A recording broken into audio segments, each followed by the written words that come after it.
G'day and welcome to another gun video on my channel. I don't do a lot of reloading videos, largely because of YouTube policy. You're not actually allowed to show the manufacturer of ammunition on YouTube, or you can get thrown off. So generally I just avoid that. I've just done a little project for my 357 here, and I thought I'd just do a video about a conceptual video, really, more than actually showing how to reload. If you're a experienced reloader, generally what you'll do, whether it's for rifle or pistol makes no difference, is you know what projectiles you've got available for a given cartridge. You know what powder you may have available, or you'll decide to look up a powder and go and buy it. So you'll generally get a loading manual. Now, traditionally all the bullet makers and the powder makers have all provided loading manuals in booklet form for forever, you know, ever since shooting's been around, really. In the last couple of decades, they've all gone online as well. You can generally still get them, you know, in a paper format, but you can reload quite safely and successfully without even owning a loading manual, because you can look up loads online. I have a lot of loading manuals. I just find it's easier to be able to get a book out and look. And generally that's what you do. So if you're loading, you know, say you were loading for 357 Magnum, you had some 158 grain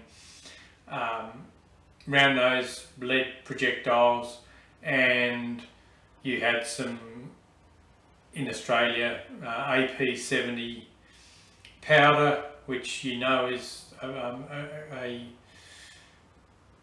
suitable powder for the 357. You look up some loads and decide what load you're going to choose. Generally they'll have a starting and a maximum load. You generally go 5 or 10% below the maximum, or start on the starting, just to allow for individual variation in firearms. And then you load your cartridges up and quite safely shoot them. Sometimes, however, you might have something in the combination that is not actually listed in the loading manuals. So, for example, you may be using a projectile size or type that's not listed. Some of the more unusual loadings have much more limited information in the books. There might not be a whole page of different loads. They might just have 1 or 2 projectile sizes, and you might look and that might not be the projectile of the mould that you happen to have. So sometimes there's a little bit of research and experimentation needs to be done. And I use that word loosely. You know, in any reloading, you have to know what you're doing if you're going to do anything that's going away from what's actually published. If you use what's published, you know you're safe. But that's what this video is about. It's just kind of going a little bit away from what's published. Not meaning that it's dangerous, but making sure that I'm happy that what I'm doing is safe. Now, I've done this before. If you've watched my channel for a while, you know there's a few videos on the 310 Martini Cadet, which is a rather unusual cartridge even here in Australia. I mean, die-hard shooters like me often have one, but most people have no experience with the Martini Cadet. There's limited loading information, there's limited projectiles, and the one load that actually is ever published is using AR2205, which in my opinion is a little bit slow for the 310. You tend to get a lot of unburnt powder.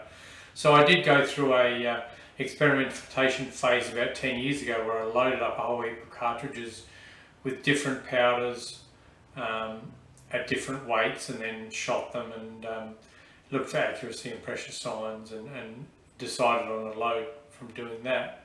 Now, when it comes to powders, obviously the choice of the burning rate of powder for any given cartridge is very important.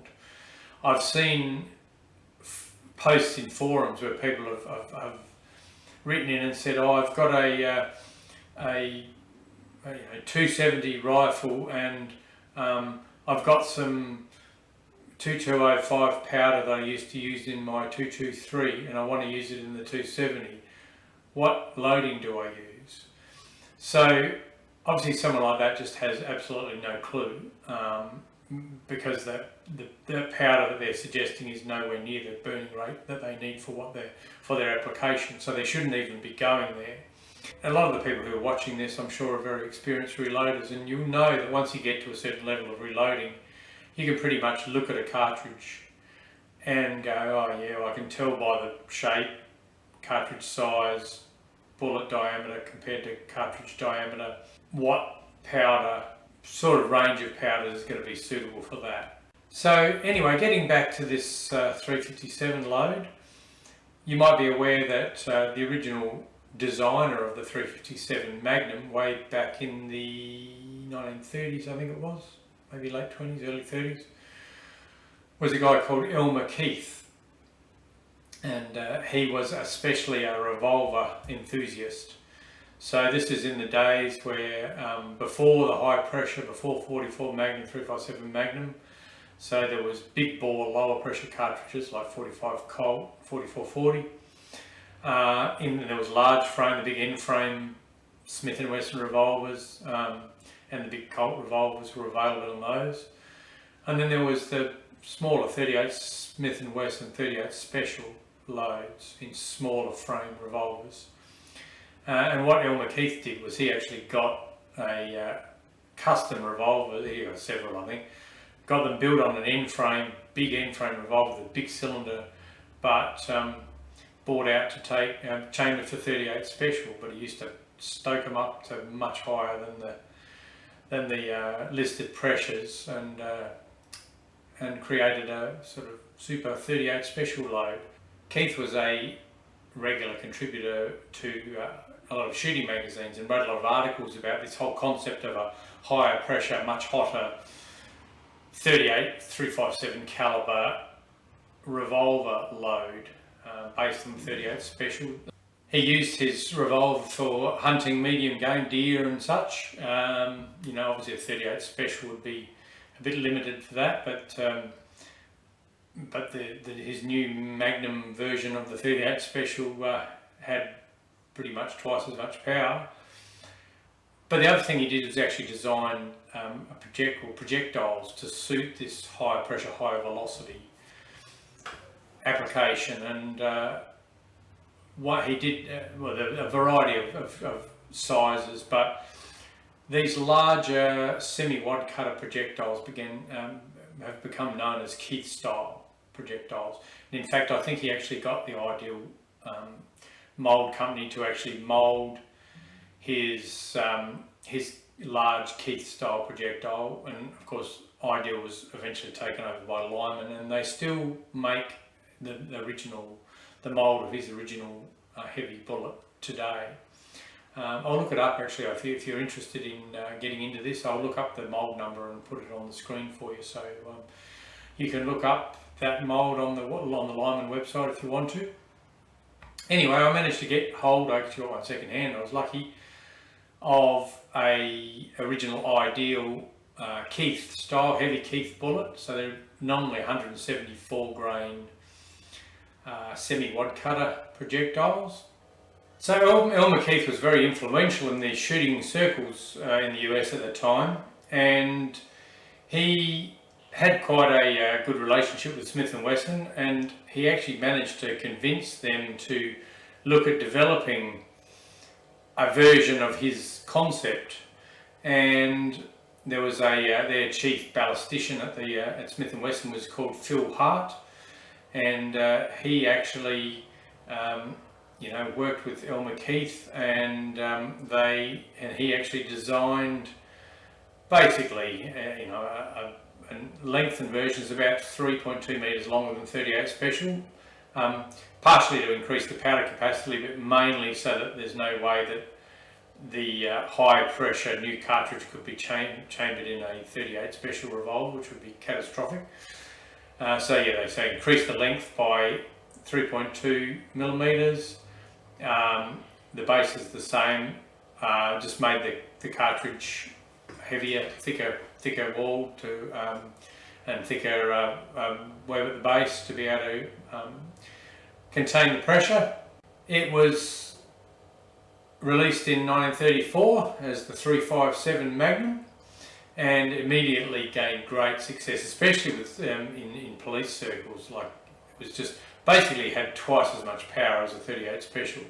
So the police who were mainly carrying revolvers at that time were quite happy to have something that had a lot more knockdown power than the old 38 Special revolvers that they've been using.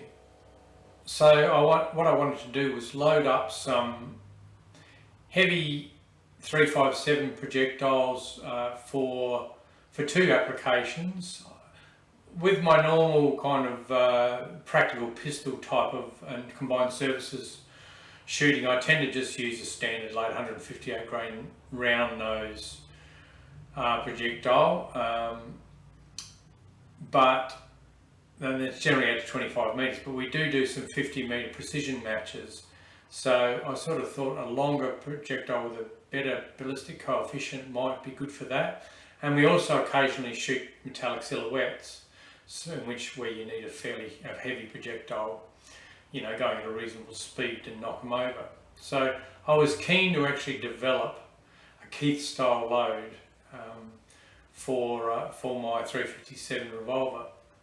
I had a look at the loading manuals. Now the problem with living in Australia is we are very limited in our components.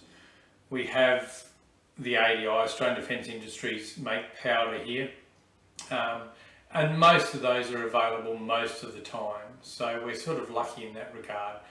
So I just tend to stick to ADI powders, because if you start using something like a IMR or Alliant or Winchester powder, you will work up a load, and then maybe 12 months later when you go to get it, it won't be available and no one's importing it or whatever, and there's some drama and you can't get it. And I've been there and done that, so I just tend to stick to ADI loads now.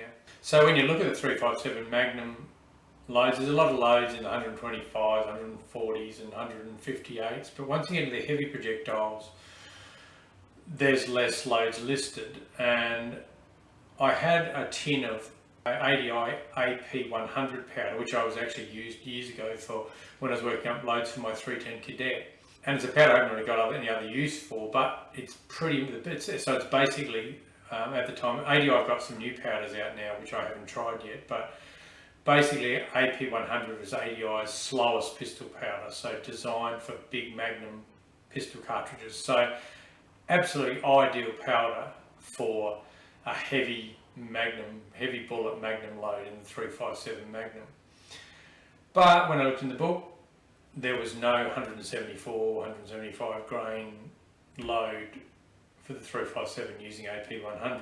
Therefore I thought, well, I'm going to have to do some experimentation and work out what load I can use that'll be safe and effective. So I'll do a lot of research, I'll convince myself that I've got the correct powder weight, and then I'll load some up and I'll take them out to the range. So this video is really following that journey as to how I went through doing that. So here we have some of these heavy Keith projectiles that I prepared earlier.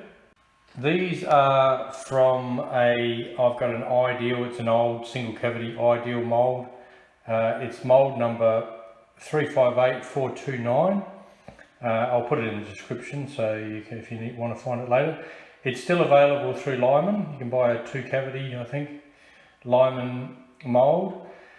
From what I've read in reviews, it's over the years it's sort of changed. That even though it's been the same mould number, it's changed slightly, and they'll throw bullets between about 160 and 175. I think nominally it's a 174 grain mould. There we go, it's exactly 173 lubed and sized, that one. So yeah, that's closest down it to 174. Oh, there you go, that one is 174. 174, let's try a few of these. Depends a bit on how much lube. That one's a bit lighter, 172.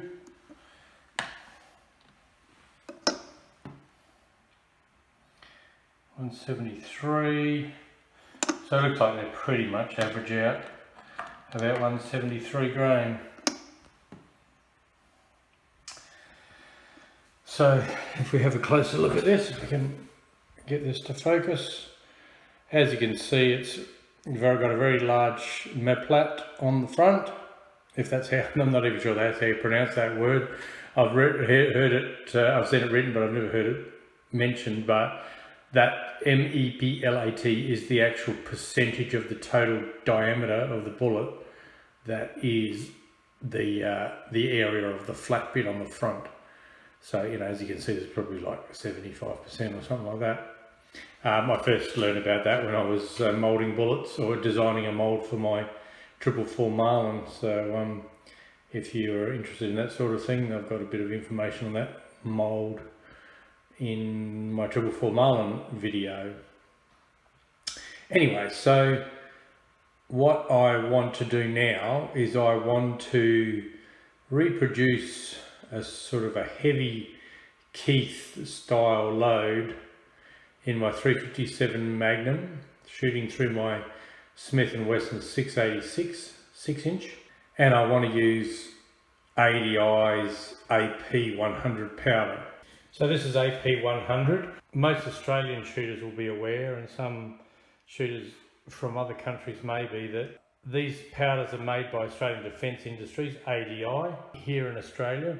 A lot of the ADI powders are actually sold over in the United States and repackaged by Hodgdon. So I'll show you the burning rate chart in a minute and show you some of the equivalent. They talk about powder equivalents, which are powders that are about the same burning rate. These difference between these powders and the Hodgdon powders, they're not equivalents, they're actually exactly the same powder, just so you can just extrapolate the results straight across. Now, unfortunately, AP100 is not one of those powders. This one is actually not sold as a Hodgdon powder, so it's not sold in the USA. There are some similar burning rate ones, again, which I will talk about when I go to the burning rate chart. But this is basically ADI's slowest burning pistol powder. So, you know, designed for larger capacity cases with larger bullets generally, you know, and heavy loads. Unfortunately, as seems to be the case with powders, this is apparently either has been discontinued or is about to be discontinued. ADI have actually introduced a new range of powders. They've reduced a couple of them, though, AP350 and 450 they're called, I think, which are slightly faster burning powders, sort of equivalent to AP70, 50 and 70 or something, I think, or similar to. So apparently AP100 is going to be replaced by something as well. So it's not going to be around forever.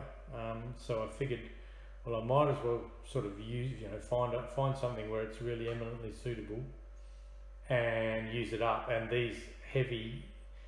designing some heavy cast bullet loads for the 357 is actually right up the street. It should be ideal for that use. So here we have an ADI smokeless powder handloader's guide from July 1996. And if we go to the powder equivalent chart, you can see you've got AP90. They've got it sort of equivalent to 800X and WAP. And then after that, we've got AP100, which is equivalent to SR4756, and not that much else. So you can see under the Hercules powders, there's the Hodgdon powders there. So just if we look at this, so you've got Hodgdon clays is equivalent to AS30, well that is AS30 repackaged. You got International is AS50, well that is AS50, it's actually called AP50 now, but Universal, it's actually called, I think it's now called Universal Clays, is AP70, 2205 is H4227, 2207 is H4198, don't know about the benchmark powders, and 2208 is Varget. I don't have that on here. No, that must have come later. But Varget, which is a very common powder I know in the USA, that's actually just AR2208 repackaged. All right, so now we come to this one, which is 2013. I think there is a newer one, but I've never bothered to get it. This sort of one does seem to do everything I need. If we, obviously it's a lot bigger and fancier than the older one was. If we go to the powder equivalents now, you'll see that AP90 is not there anymore. We've got the AP100, which they talk about being kind of equivalent to SR4756. So just keep that in mind, because that's the whole thing that we're doing, is trying to work up a load. The powder is on here, but not with every load, and we haven't got an exact bullet on here. Now, like the Lyman actually do make a cast bullet handbook, and there probably is loads for the 357 in there using American powders, but I would still have to extrapolate probably for using AP100. So we will look at some of the other American. I've got some other loading manuals here, but anyway, let's have a look at this. So we got 170, 180. So you know, we're sort of in here, although these are all jacketed. See, total metal jacket and jacketed hollow core or something, whatever that is, but they're all jacketed bullets. So generally, and this is often a problem when you're shooting lead, you'll look and you'll find loads for jacketed, not lead. Generally, the way I kind of see it is that a jacketed bullet's a lot harder, you know, the jacket's harder than lead.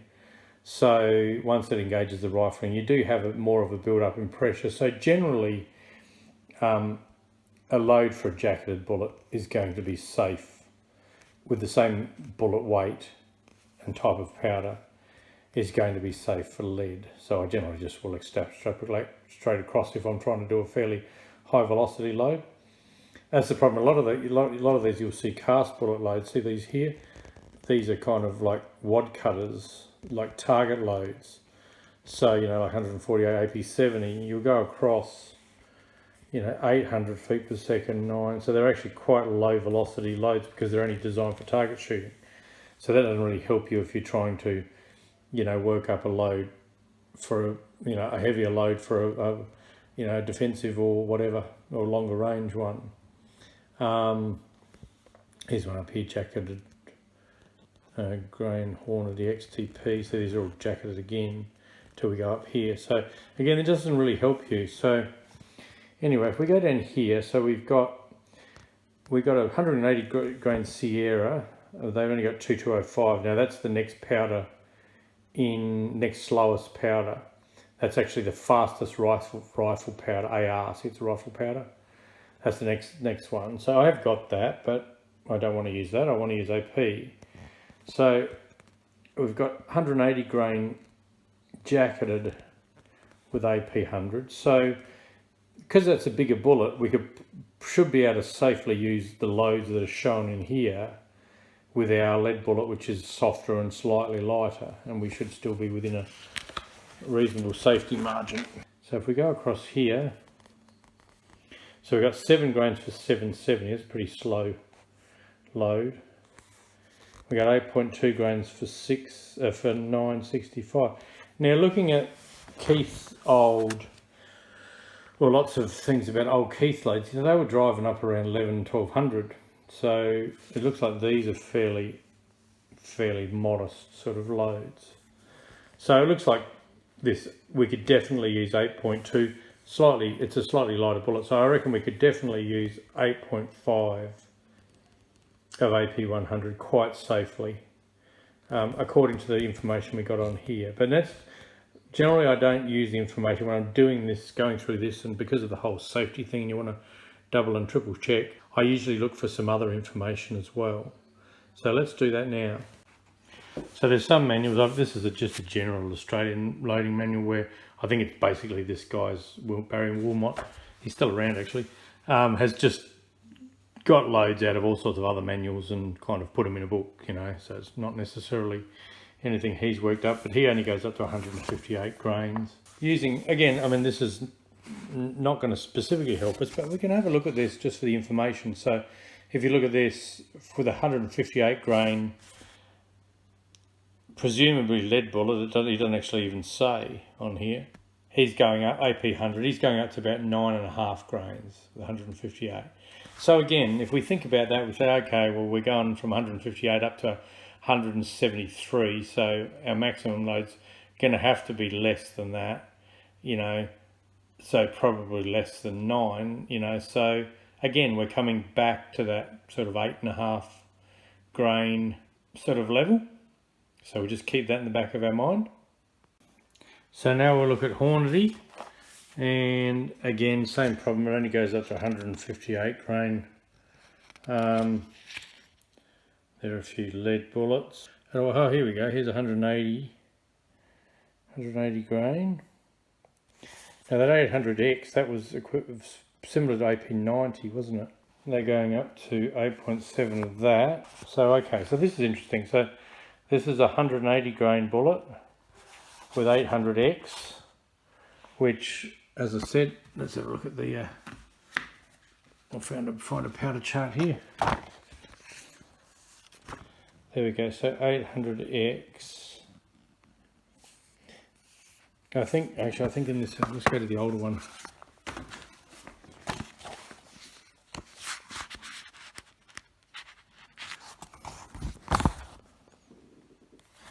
So they're showing 800X has been pretty much same burning rate as AP90, which is a faster powder. So therefore, if we come to this Hornady loading guide using a JTC seal, so that's a jacketed, whatever that means. I'm not sure what I'll have to look that up. Anyway, it's a slightly faster powder, and they're using at 1250 feet per second 8.7 grains of that powder. Now, so that sort of suggests to me that, you know, you could actually, you know, if it was exactly this same, it was a little bit faster, you should be able to use at least that much of a little bit more, because we want to leave a bit of a safety margin. So again, it's bringing us back to that 8.5 grain level that I've sort of, you know, indicated I think I'm pretty comfortable with. And our final one is the old Hodgdon powder binder.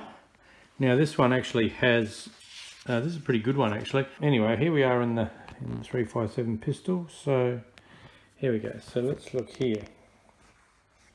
So here's 170 grain. Okay, they're 4227, so that's a 2205.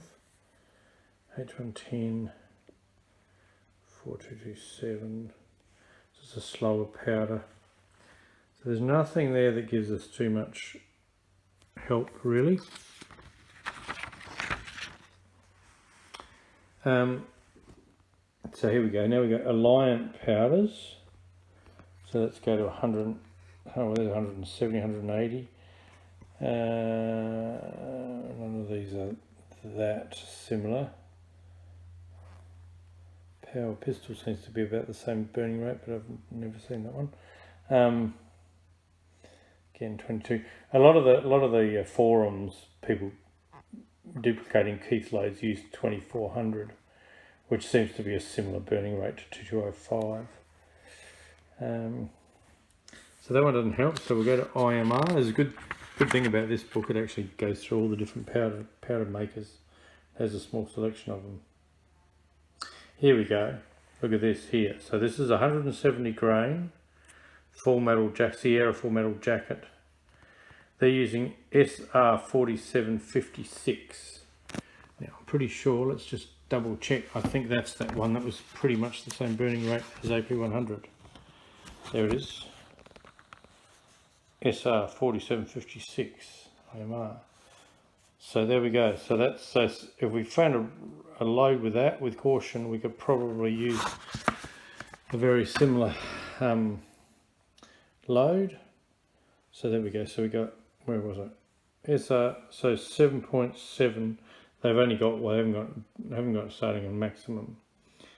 7.1 at 885. So that's a pretty low velocity. So that's the thing with these. Like they'll say it's maximum because that's all they've tried.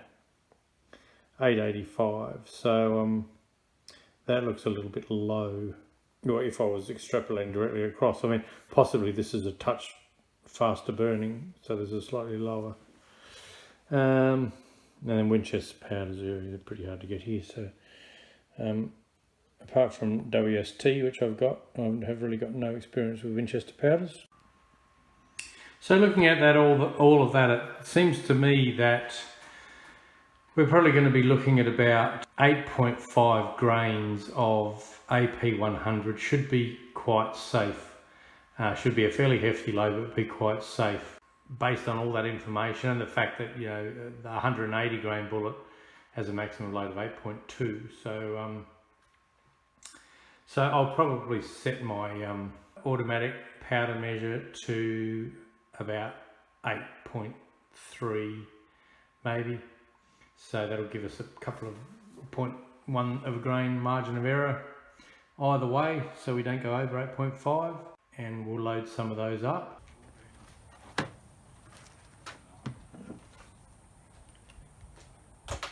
The ones that got you at the Bundy Club. Yeah. Oh, no, that one's done. Put that one away.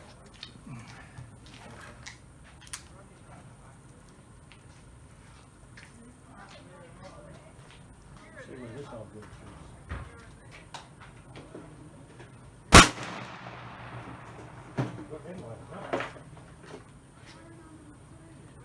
986.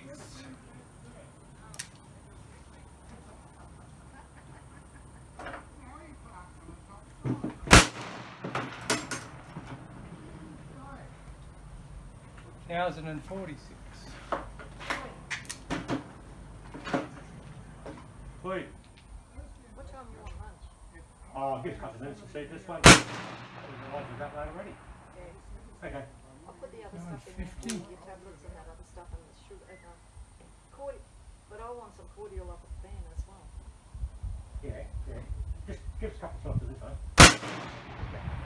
Okay, I'll drop the other two in.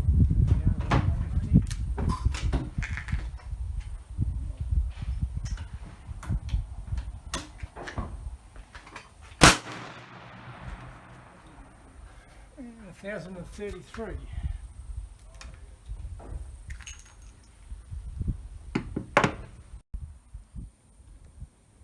So this is 5 shots of the new load, fired with my normal sight settings that I use at 25 meters. So obviously it's a little bit low. This one here is a bit of a flyer, possibly me, but that's a pretty good group at 50 meters. Those 4 there. So what I'm going to do is I'll look on my sight settings, and I'll choose a sight setting that's a little bit higher, because I want to actually get a dedicated sight setting on my adjustable front sight for this. Alright, so if we look at the distance from the sight base to here, that's what I use to actually establish the height. So I need to find a setting that's actually high. Oops, this is a bit difficult to do one-handed, but I'll try. So what we do is we push the back down, turn this around, so that's on 1, so that's lower. 4 is about the same by the looks of it, I reckon. 3, okay, 3 is definitely higher. I can actually see a gap through there now, so that's probably about as high as it goes. So let's fire 5 shots at that. Now those of you who are a bit more astute than me were probably yelling at the screen while I was putting that sight higher, saying you're supposed to put it lower, idiot, and you would have been right. So obviously I need my sight lower, not higher. But anyway, we've got a nice little group there. It's even lower than before, which is to be expected when you make your front sight higher. But yeah, we've got about a 2-inch group there, and then another one about 1.5 inches away. So that's not too bad at 50 meters. So I'll patch them, and then we might go through. I think the number 1 or 2 on the site was the lowest one, so we'll put it on that and give it another go.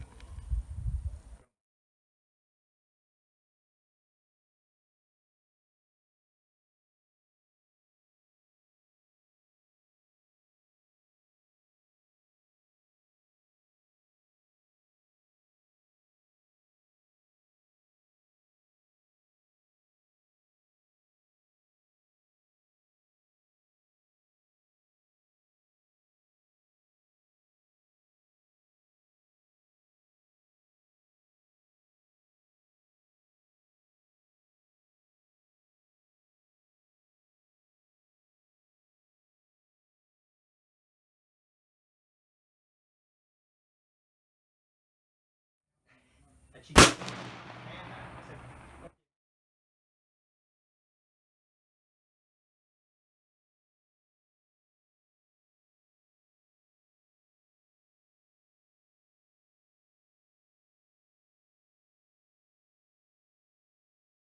Yes.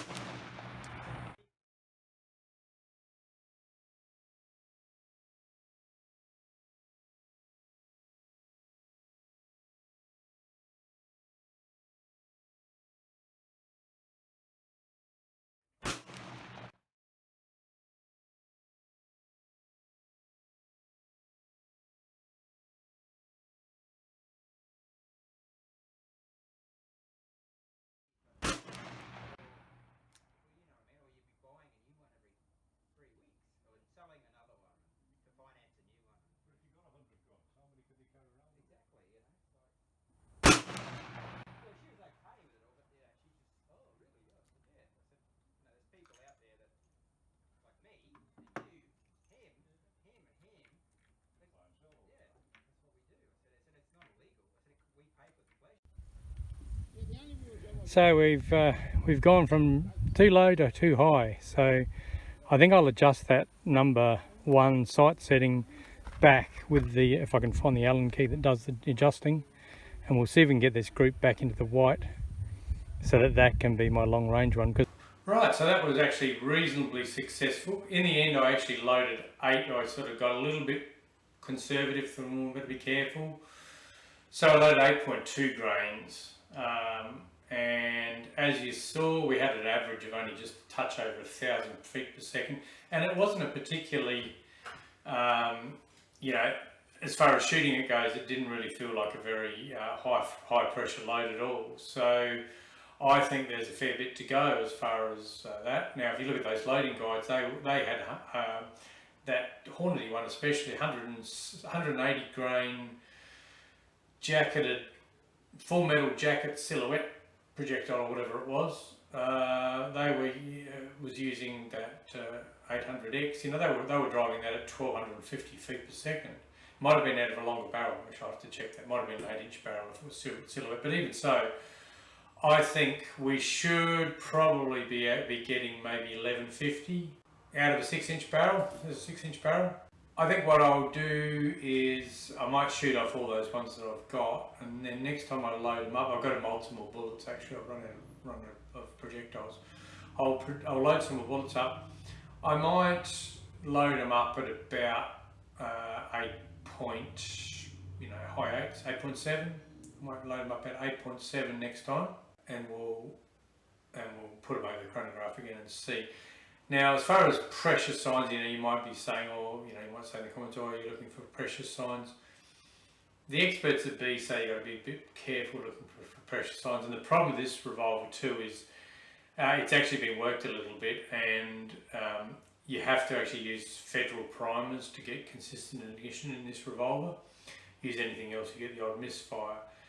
And federal primers, if you're familiar with it, are much softer than the others. So even with normal published loads, with federal primers, you get primer flattening. So it's pretty difficult to use that as an indication of pressure.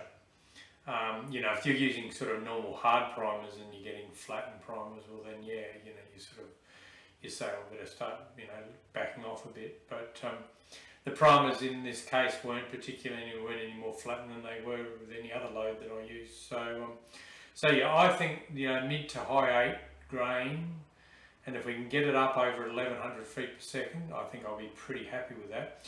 But if you saw that after all the mucking around with changing the sight settings, it's kind of hard filming and thinking about what you're doing as well, as a bit stupid putting the sights up when I should have been putting them down. But you saw, especially one of those groups, there was a really good group. So accuracy-wise, at that velocity, I was pretty happy with that particular load. Anyway, I'll back to the drawing board. I'll see if I can model. That's the thing with loading, developing loads. You got to kind of do your work and then get out to the range and try them, and then it might be ages again till you modify them a bit more and get out there again. But we'll leave this video at this. I might even when I increase the load and get it out there, I might just make another little addendum video just to show how I went and see if I can get up to that sort of 1150 feet per second with a safe and accurate load. So I hope you got something out of this if you're into reloading. As I said, if you're either have little experience or new to reloading, I'd be pretty careful about straying away from the published loads in reloading guides. But if you're an experienced reloader and you might have to go down this process, that's why I made this video. I thought just sort of the thought processes involved might be of assistance. If you enjoyed this video, please push the like button and feel free to subscribe. And until next time, thanks for watching.